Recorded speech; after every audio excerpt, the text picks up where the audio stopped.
فاطمہ زہرا آل محمد کا پہلا فرد ہے یا نہیں؟ رسول اکرم کی حدیثیں بتا رہی ہیں کہ آل محمد میں سب سے پہلا فرد یا علی ہے یا فاطمہ زہرا ہے۔ لیکن فاطمہ زہرا کو اللہ نے جس کمال پہ فائز فرمایا اور جس وجہ سے لائق صلوات بنایا، کیا امت نے ایسا مانا؟ اگر ایسا مان لیتے آج یہ مصیبت کی محفلیں قائم نہ ہوتی، یہ ماتم کی محفلیں قائم نہ ہوتی، یہ آواز نہ آتی صحبت علیہ مسائل لو انہا صحبت علیہ وسیبن علیہ۔ آخر یہ تاریخ بتا رہی ہے کہ زہرا کتنی دکھی تھی۔ بی بی بطول نے تھوڑے سے عرصے میں کتنے دکھ دیتے۔ مشہور روایات کے مطابق بی بی کی زندگی بابا کی وفات کے بعد یا 75 دن رہی ہے یا 95 دن رہی ہے۔ دوسری روایات لوگوں نے رہی ہے 6 مہینے رہی ہے۔ چلو میں مدت کو اہمیت نہیں دیتا، تھوڑی سے تھوڑی زندگی بھی پائی ہو تو ذرا بتاؤ اس مختصر ترین عرصے میں کتنی دکھائی گئی، اور کیا فقط اسے بدنی اذیتیں دی گئی یا اس کی روح کو بھی چور کے لگایا گیا؟ ان کی روح کو اتنا سڑایا گیا، ان کی روح کو اتنی اذیت دی گئی کہ یہ کہنے پہ مجبور ہوئی بابا ان پہ مسائل اتنے آ رہے کہ اگر سفید دنوں میں آتے تو سیاہ راتوں میں بدل جاتے۔ میں کبھی کبھی یہ کہتا ہوں گویا بی بی طاہرہ کا یہ جملہ ایک کنایا، اگر یہ فرما رہی ہے نا کہ دن راتوں میں بدل جاتے تو گویا وہ یہ کہہ رہی ہے جوانی بڑھاپے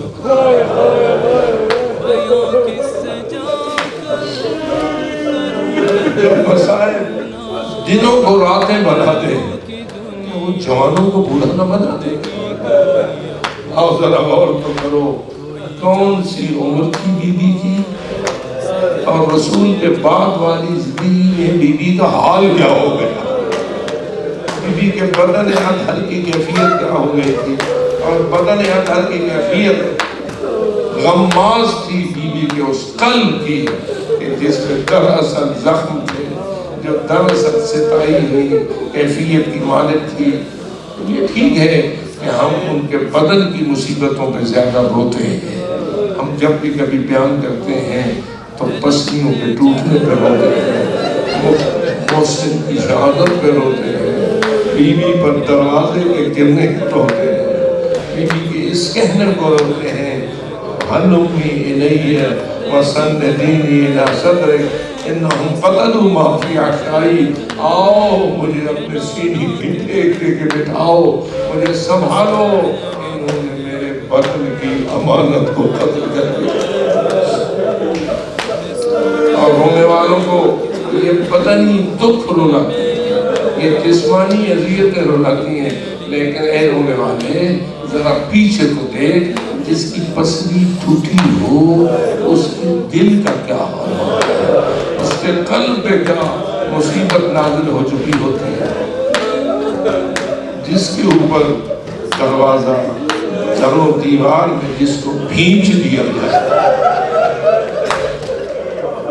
در و دیوار میں پسے اور ایسی حالت میں پسے جبکہ بطن اقدس میں بیٹا بھی موجود ہے، اور وہ بیٹا تڑپ تڑپ کے سکت کا شکار ہو جاتا ہے، اور بی بی دیکھے کہ میرا بیٹا بھی جس کا نام ولادت سے پہلے وہ اس کی تجویز کر دیا وہ زندہ نہیں رہا، اور اس کیفیت کا شکار بی بی ہے۔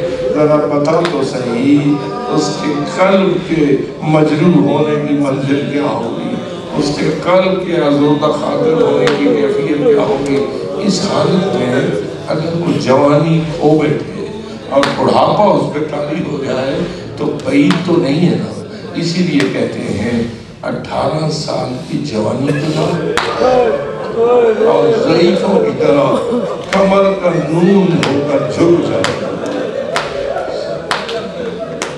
ہاتھ میں لاٹھی، کمر جھکی ہوئی، سارا لے کے چلنے کو مجبور ہے، اوور 18 سال۔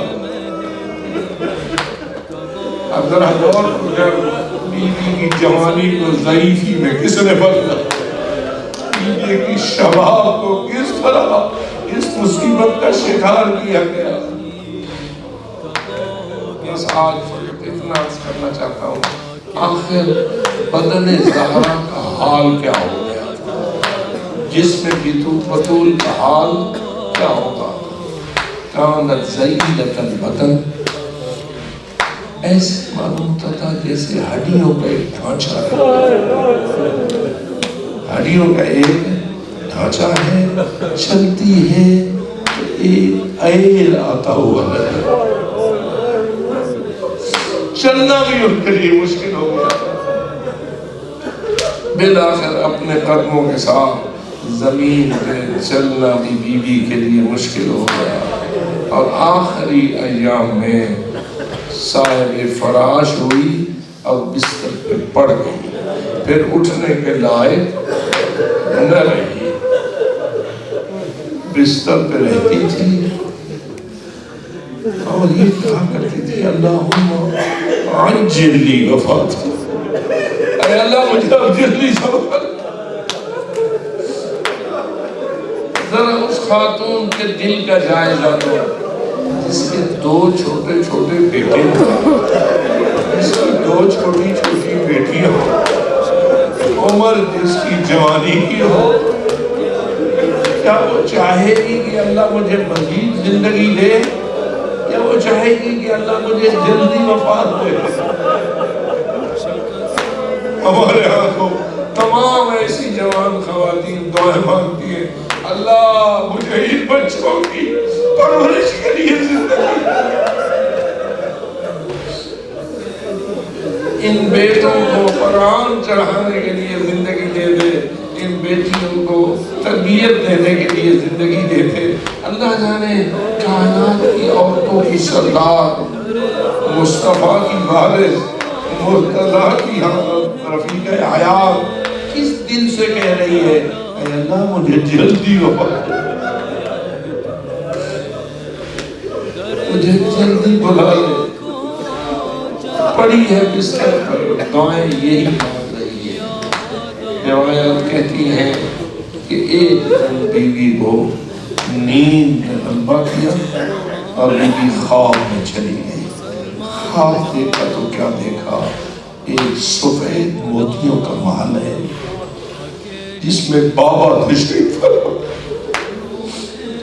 سفید در ابیض کا محل ہے جس میں فرشتوں کی حرمت میں رسول اللہ تشریف فرما ہے۔ بیوی اپنے بابا کے پاس آتی ہے اور کہتی ہے، بابا مجھے بھی اس میں بلا لو، مجھے بھی اس مقام پر بلا لو۔ رسول اکرم اپنی بیٹی سے فرماتے ہیں، ہاں بیٹی انت اللیلۃ عندی، آج رات تم میرے پاس اس محل میں آ جائے، آج رات تم میرے پاس آ جائے گی۔ یہ جملہ سنا، خواب ختم ہوا، بی بی کی آنکھ کھل گئی، سمجھا کہ آج میرے بابا نے مجھے بتا دیا ہے کہ میری زندگی کا آخری روز ہے۔ جب آخری روز کا یقین ہو گیا، اس لیے کہ بی بی زیادہ اس سے بہتر اور کون بہتر جانتا ہے کہ رسول کا خواب میں آنا رسول ہی کا خواب میں آنا، چنانچہ اس لیے بی بی نے یقین کیا دیا کہ میری زندگی کا آخری دن ہے۔ اب آئیے، عام طور پر یہی دستور ہوتا ہے نا، جب کسی کی تعزیت کی فرش پر بندہ بیٹھا ہوتا ہے تو وارث سناتے ہیں ہمارے مرحوم کا آخری وقت کیسا گزرا، ہمارے مرحوم کا آخری دن کیسا گزرا۔ اب آؤ ذرا زہرا بتول کے آخری دن گواہ بیان کرو، ان کی زندگی کے آخری دن کے حالات سن لو۔ بی بی بستر پر تھی، اٹھنے کے لائق نہ تھی، بدن انتہائی کمزور تھا، ہڈیوں کا ڈھانچہ تھی، طاقت مزمین ہو چکی تھی، اللہ سے موت کی دعائیں مانگتی تھی۔ خواب میں جو دیکھا کہ رسول اکرم فرماتے ہیں آج رات تو میرے پاس آنے والی ہے، تو پھر کیا کیا؟ اس آخری دن کو گزارنے کے لیے بی بی نے کیا انتظام کیا؟ اٹھ تو نہ سکتی تھی لیکن پھر بھی اٹھی، بستر سے اٹھنے پہ قادر تو نہ تھی لیکن پھر بھی اٹھی۔ اٹھی تو کیسے اٹھی؟ دیوار کا سہارا دیا، اٹھتی بیٹھتی کہاں پہنچی؟ گھر کے اس کونے میں پہنچی جہاں ظروف برتن، پانی کے برتن پڑے ہوئے ہوتے تھے۔ اب جانتے ہیں کہ مدینہ منورہ ہم دنوں ایسا ہی شہر تھا جس میں پانی بھر کے لایا جاتا تھا اور گھروں میں بعض ظروف میں پانی محفوظ رکھا جاتا تھا۔ بی بی اٹھی، دیوار کا سہارا لیتے لیتے چلی اور اس مقام پہ پہنچی جہاں گھر میں پانی ظروف میں پڑا ہوا تھا۔ بیٹھی، روایت کے مطابق پہلے حسنین کے کپڑے تھے،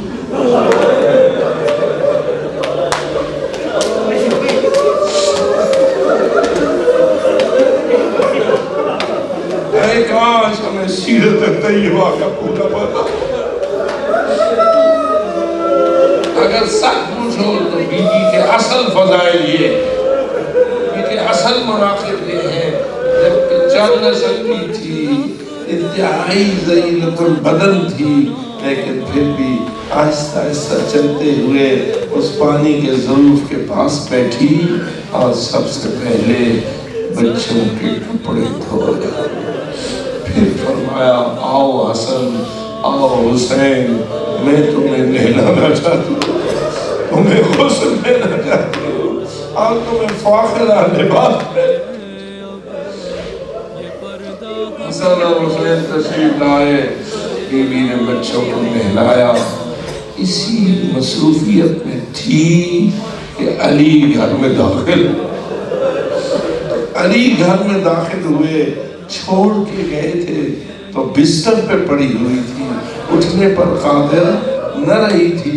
اب جو گھر میں داخل ہوئے تو دیکھا رسول کی بیٹی بچوں کو نہلا رہی ہے، امور خانہ داری کو انجام دے رہی ہے۔ آئے قریب پہنچے، زانا تو اٹھنے کے لائق بھی نہیں، پھر تو نے یہ خانہ داری کے امور کو کیسے انجام دینا شروع کر دیا؟ یہ ساری فرائض کیسے انجام دینا شروع کر دیے؟ اس وقت بی بی نے کہا اے میرے سرتاج، چونکہ آج میری زندگی کا آخری دن ہے، چونکہ آج میری زندگی کا آخری دن ہے، اس لیے میں نے چاہا ہے کہ اپنے بچوں کے فرائض کو انجام دے دوں۔ فرمایا زہرا تجھے کس نے بتا دیا تیری زندگی کا یہ کس نے بتا دیا کہ یہ آج تیرا آخری دن ہے؟ اس وقت بی بی نے کہا مجھے میرے بابا نے بتا دیا، مجھے میرے بابا نے بتا دیا ہے، خواب میں میرے بابا آئے ہیں، انہوں نے مجھے آج فرمایا ہے آج رات تو میرے پاس آ جائے گی۔ بس مجھے یقین ہو گیا ہے یہ میری زندگی کا آخری دن ہے، اس لیے میں نے ان فرائض کو انجام دینا شروع کر دیا ہے۔ تو پھر عرض کرتی ہیں یا علی کچھ میرے دل کے ارمان ہیں، کچھ میرے دل کے ارمان ہیں، آپ سے میری یہی درخواست ہے تھوڑا سا وقت مجھے دو تاکہ میں اپنی وصیتوں کی شکل میں آپ کو اپنے دل کے ارمان بتا دوں۔ علی نے فرمایا میں حاضر ہوں۔ بچوں سے بی بی فارغ ہوئی، اپنے بستر پر تشریف لائی، علی سرانے آ کر بیٹھ گئے اور فرمانے لگے اے بنت پیغمبر جو فرما ہوگی میں اس پہ عمل کرنے کا وعدہ کرتا ہوں، میں کسی معاملے میں کوئی سستی نہیں دکھاؤں گا۔ روایت کے مطابق بی بی طاہرہ نے پہلا جملہ یہ کہا یا علی جب سے میں آپ کے گھر میں آئی ہوں آپ نے مجھے کبھی نافرمان نہیں پایا ہوگا، کبھی نافرمان اور جھوٹا نہیں پایا ہوگا. اب آپ خدا تعالیٰ لگ رہے ہیں جب زہرا یہ جملہ علی سے کہہ رہی ہو تو علی کے کی حالت کیا ہوگی, علی کی کیفیت کیا ہوگی. علی نے آیت تطہیر کا حوالہ دینا شروع کر دیا اور فرمایا زہرا تیرے بارے میں کیسے ممکن ہے کہ تو کسی اس قسم کے اقدام کا شکار ہو. بس علی نے تسلی کی. زہرا بطول نے کہا میری کچھ وصیتیں ہیں, آپ میری وصیتیں سننے کے لیے وقت میں.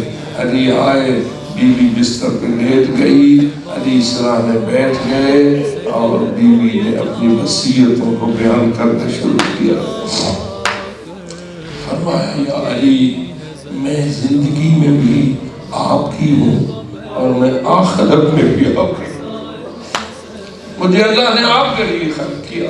آپ سنتے ہیں نا کہ لولا علی لم یکن کفوا لفاطمہ, اگر علی نہ ہوتے تو فاطمہ کا کوئی ہمسر ہو ہی نہیں سکتا تھا.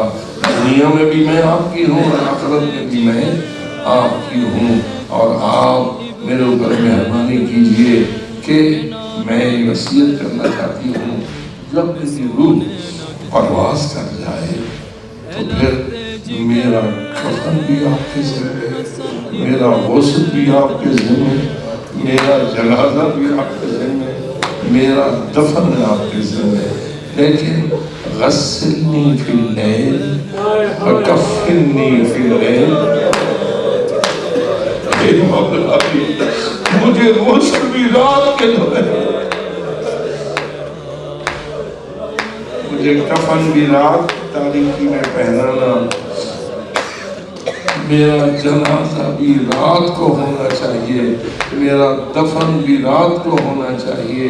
اور میری وصیت ہے ان لوگوں کو میرے جنازے میں نہ آنے دیا جائے جنہوں نے مجھے ستایا ہے, جنہوں نے مجھے دکھایا ہے, جنہوں نے میرے اوپر ستم ڈھائے ہیں. اے میرے علی میرے جنازے میں ان لوگوں کو نہ آنے دینا. اور اس کے بعد فرمایا کہ پھر مجھے دفن کرنا تو رات کی تاریکی میں دفن کر دینا, دن ہونے سے پہلے میں دفن ہو جاؤں.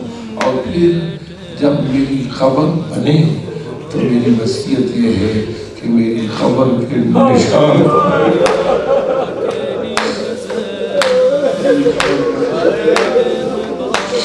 مٹا دیا جائے.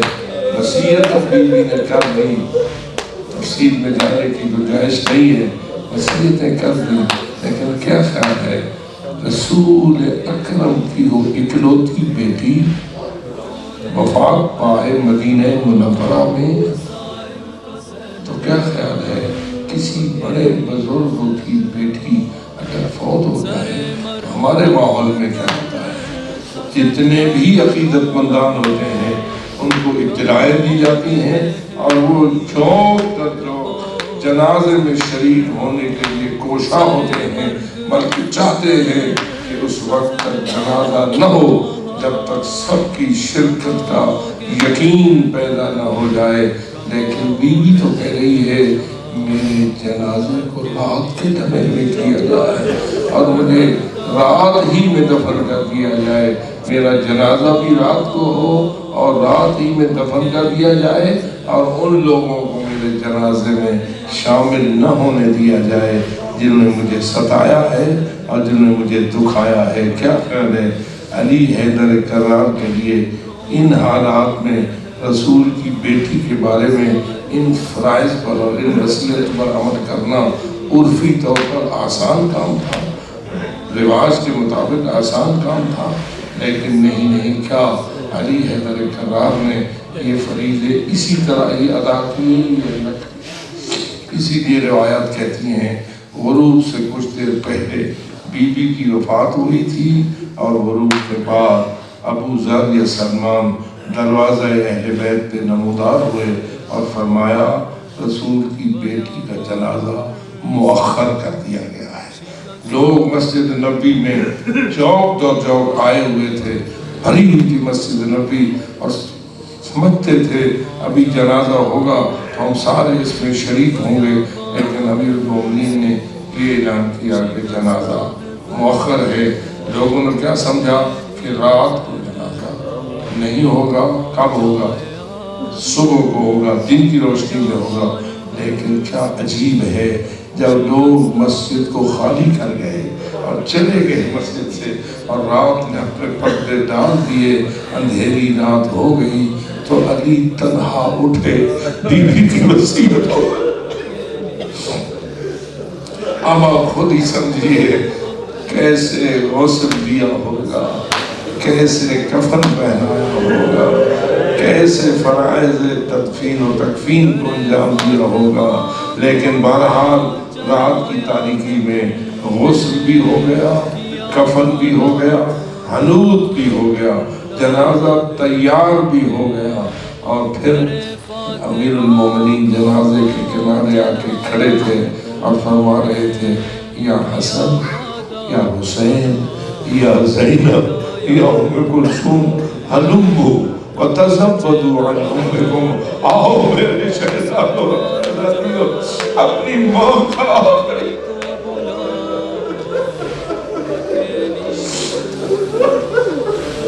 اپنی ماں کا آخری دیدار کر لو، پھر جنت سے پہلے دیدار نہ ہوگا.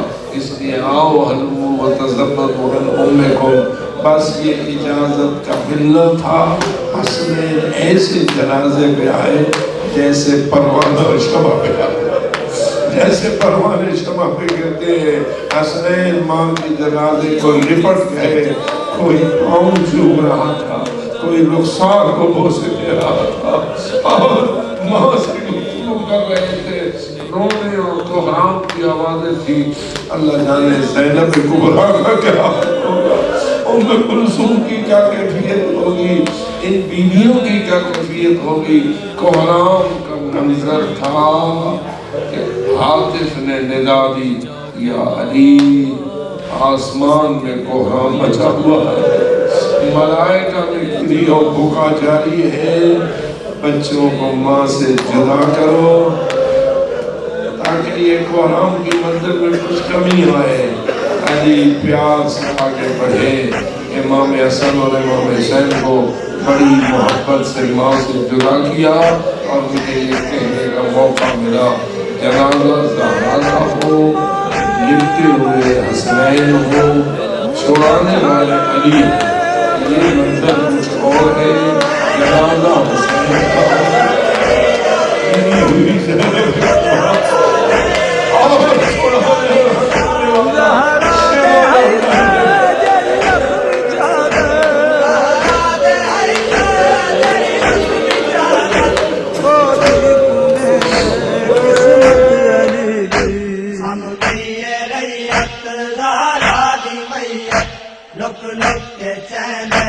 قسمت علی دی. سم گئی ریت زہرا دی میت، لک لک کے چین قسمت علی دی. کریاں دا موسم تو پہلے گھر تو جنازہ جامن تو پہلے. کریاں دا موسم تو پہلے گھر تو جنازہ جامن تو پہلے. پترا تو لک کے